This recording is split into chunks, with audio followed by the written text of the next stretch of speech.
L'Inter Milan, après une défaite cuisante en finale de la Ligue des Champions contre le PSG, a retrouvé ses esprits lors de la Coupe du Monde des clubs. Ce samedi, les interistes ont renversé les Urawa Red Diamonds dans un match palpitant qui a tenu les spectateurs en haleine jusqu'à la dernière seconde.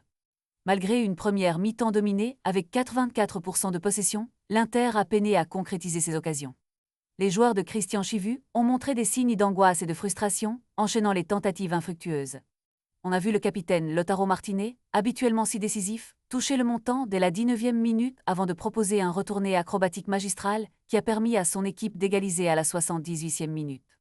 Cependant, il était clair que les Urawa Red Diamonds ne comptaient pas se laisser faire si facilement.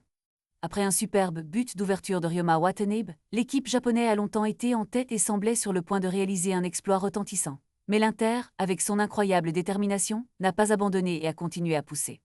Le moment décisif est arrivé dans le temps additionnel, lorsque Valentin Carboni, entré en jeu en toute fin de rencontre, a su tirer profit d'une mauvaise relance de la défense japonaise pour offrir la victoire à son équipe.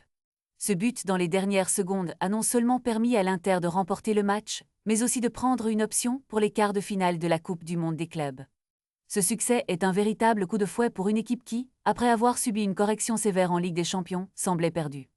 Avec ce regain de fierté, les Nerazzurri prouvent qu'ils sont toujours présents sur la scène mondiale et que leur histoire n'est pas encore écrite. Un appel à l'espoir pour les supporters qui attendent avec impatience la suite de la compétition et les performances de leur équipe à l'avenir.